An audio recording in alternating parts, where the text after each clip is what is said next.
One of the reasons that autumn is one of my favorite times of year is that it's finally getting cold enough to wear my knits, and it really puts me in the mood for knitting some cozy things. I have a long list of vintage knits that I have picked out that I want to someday create, and so I decided to go over that and see which ones I might be tempted to make in this autumnal season.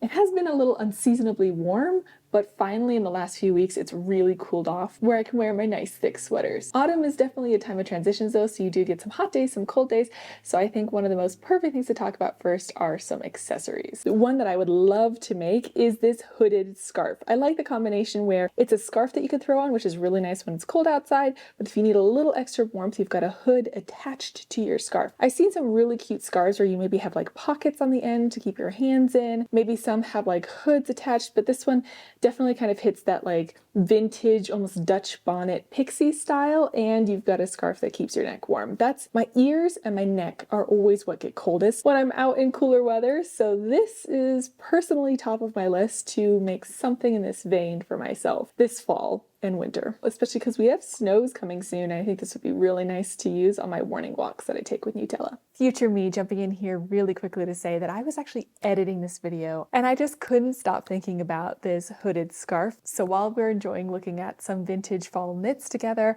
I'll also be periodically updating you with how far along I am getting on this scarf. I've already done my gauge swatch, so I'm gonna go ahead and cast on, and I should next see you when I've made some progress on this scarf. If an entire hood and scarf feels a little too warm for you, maybe you don't live somewhere quite as cold, or your autumn has been quite mild like mine has, then this beret I think could be the right accessory. Not only is it super cute, I love Fair Isle, I love a little beret, it can also keep you just a smidge warm on the top of your head. So you're not covering your ears or anything, so you're not going to overheat if it's too warm, but it is that little cute accessory that I think would make any fall outfit that much better. It's also written by Sydney of Squid School of Vintage Knitting. Like I mentioned in my video about answering the most asked questions about vintage knitting, she has a wonderful amount of vintage knitting patterns, especially ones that are size inclusive and translated to modern knitting terms if you're just getting started on your vintage knitting journey.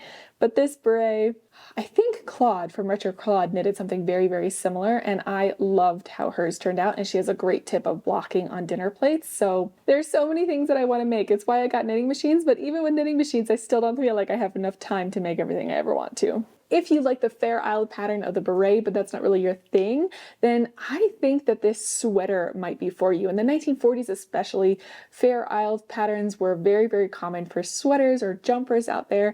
I think it's also the perfect kind of fall sweater because you have shorter sleeves, the neckline isn't quite as tall, so you have warmth, but maybe you're not overheating when it's not quite super cold out. You can also make it in a mix of yarns. So if you want it very, very warm, you can go an alpaca mix route because alpaca yarns are actually far more warming or warm keeping than wool is, or you can make a wool cotton mix and that'll be a little bit cooler. So you can also take some of these sweaters and make them a little bit more autumnal appropriate if you live in a cooler climate by making them with warmer wool, or a little bit more warmer climate appropriate by making them with maybe cotton mix wools. That'll keep you a little cooler, and the shorter sleeves help too. A little update on how knitting that hooded scarf is going. We're on a new day because I actually messed up the settings of my knitting machine and my ribber wouldn't work anymore. So I spent all of yesterday evening fixing my knitting machine and figuring out what I was doing wrong, but I fixed it. If anyone's curious, if your ribber isn't working or skipping stitches, just make sure to check the distance between your ribber and your knitting bed. It's very particular and there's adjustments you can make if you look it up. I've cast on 90 stitches and I'm already knitting in Knit 1 Pro 1 Rib. The original pattern called for 72 stitches, but even on my loosest tension, I couldn't get to the gauge, and the gauge is important for making a hood that fits, so I had to cast on a few more stitches. Now I'm just going to knit straight until I get to the next bit where I have to add some more stitches to make the hood portion. It's not a very straightforward construction, so maybe I'll tell you a little bit more about that when it's time to cast on for the hood. Layering is a staple technique for me in autumn or fall because you can take things on and off if things get too hot or cold. I'm going to be talking about that a lot, so I don't want to sound like a broken record, but if you like the Fair Isle look, but you think that might be a little too warm for you, you want more layering ability, then this Fair Isle vest from the 1940s I think is absolutely amazing. I actually own a Fair Isle vest, a original vintage one. However, it isn't in wearable condition because there's a lot of runs in it, so I don't want to ruin it, but it has been on my list for a long time to make a copy of that. Or I don't know, I love the vintage one. I like the neckline of this one though, which is that nice square cutout neck. Very, very cute. I finished the first half of the scarf portion. This will be the shorter half that'll hang down in front. The other one will be wrapped around. And now it's time to knit the hood. And in order to knit the hood, I have to cast on a few more stitches.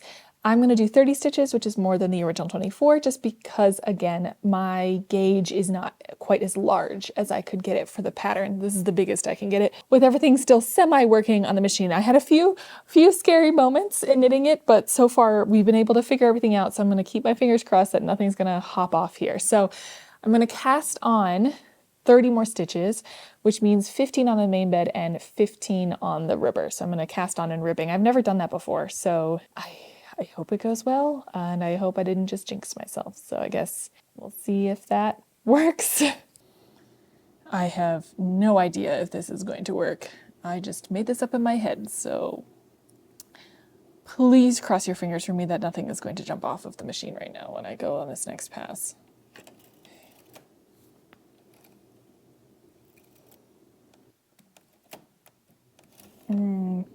Something's sticking and I don't know what.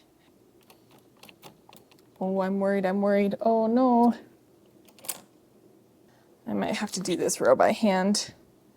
It might be a little too much for my poor machine. Okay, that's okay. I'll do it by hand. I've manually knit that last row, and I think I put weights appropriately on this new section. So please cross your fingers for me that everything's gonna work out here, because I truly don't know. If everything falls off on this next one, I'm gonna cry, but it would also not be surprising.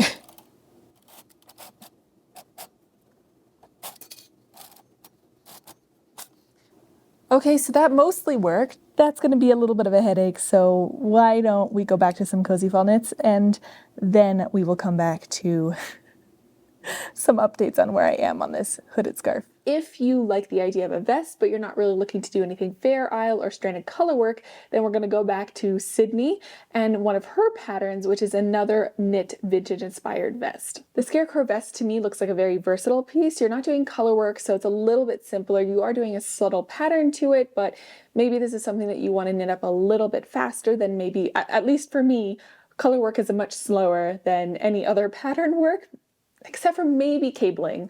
I feel like it's a tie for me between cabling and color work, which was going to take longer for me to do. But this one is a great option, especially because, once again, this is vintage inspired, but Sydney has made it size inclusive and to modern pattern terms. So if the last pattern, if you're not confident yet in reading vintage patterns, or you're not finding any that are in your size, and if you're not confident yet resizing vintage patterns, then this is a wonderful resource, I think. This one would be a really good one to knit. The other thing that I like about vests is that you are definitely not going to be wearing them directly next to your skin, or at least for me. Maybe some people style it differently, but for me, vests are never going to be worn directly against the skin. And I do have some yarns that I acquired over time. They were part of like big lots or were gifted to me. And my skin is so sensitive. I'm actually working with doctors on it, but I break out in hives most every day from various things. I always joke that I'm allergic to life. So I have to be very careful with what type of wool I'm wearing directly against my skin. So even when I'm wearing these sweaters, I'm actually wearing a layer underneath it to help protect my skin from this vintage wool, because for me, it's a little bit scratchy. But there are yarns where I love the color, I love the texture, I love the stitch definition, but it's not something that I can wear directly against my skin. And even though it's cooler now, I am a touch warm wearing an entire layer underneath my sweater. So I feel like the vest is that perfect transitional piece where you can maybe use some yarns that you wouldn't want directly next to your skin, but you still love. You can wear it all the time without it bothering you. So that is a high consideration for me personally. It's important. I can't wear things that are scratchy. A brief update on the hooded cowl. I ran out of yarn.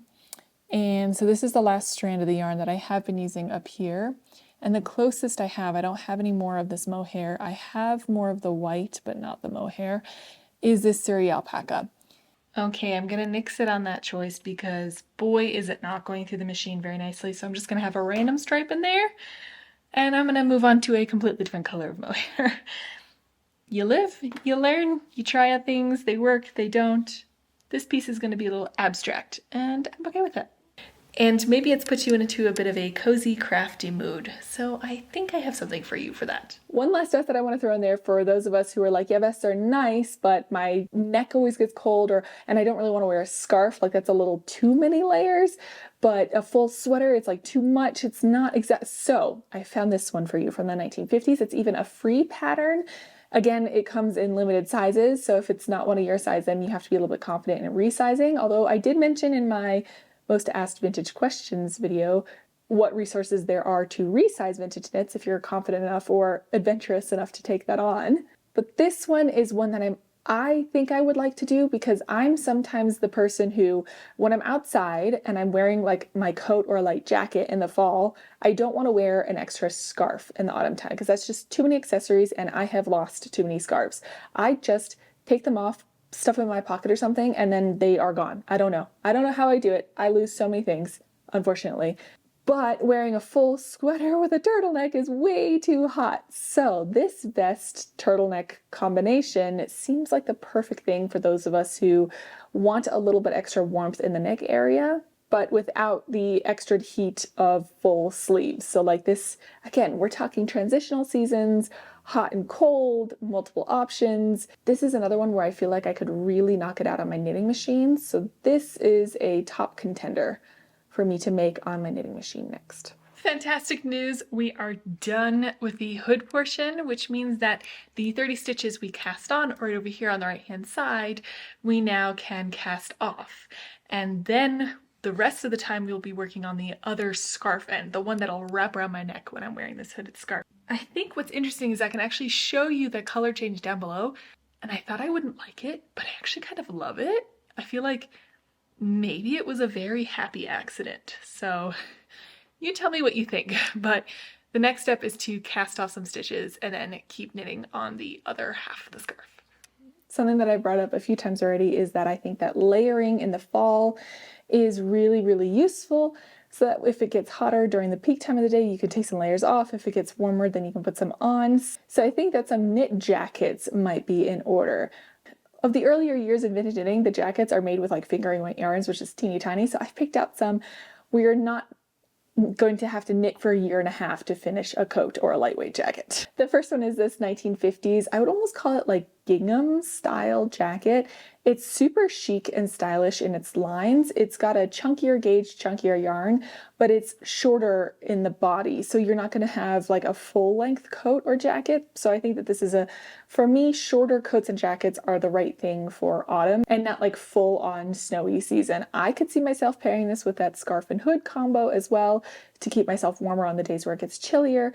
And I think that it would look really cute together personally. This is one that I've had my eye on for quite some time because it mimics weaving patterns to me quite a bit, and I like when kind of knitting leans into that a little bit. The other one is, I think they call it a Jeep jacket. I would call it almost a bomber jacket. It's quite a chunky gauge, but it imitates a looser fit of a jacket, which I like too. Sometimes my coats, I don't like them to fit so closely, so I can wear much more layers underneath, and I like that this one is a shorter one, chunkier gauge. It doesn't fit so tightly to the body, so you can wear lots of layers underneath it. And seeing as we don't have too much time left in autumn, I'm sorry, I don't want to scare anyone, it might be a nice big chunky gauge project that you can take on and maybe even finish before the deep winter sets in. So something that is possibly able to be wearable before it gets too cold to do so. That's the other thing I wanted to keep in mind for this, is give you some options that you could maybe feasibly finish with time enough still to wear it. And I think a lot of these are pieces that you can continue wearing into the winter. Again, those transitional pieces, those layering pieces that you can really wear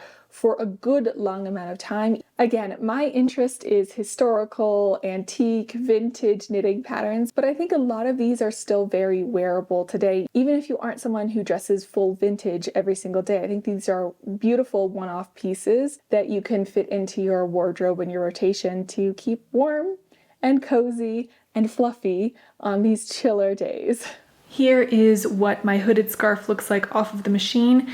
This side should have been much longer, but I was worried that I was destroying my machine, so I stopped at this point.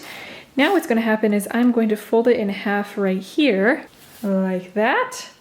And then I'm going to sew 7 inches down right there. This should be 10 inches, so just a little bit less will be sewn down in the back. And then I will show you exactly what this hooded scarf looks like.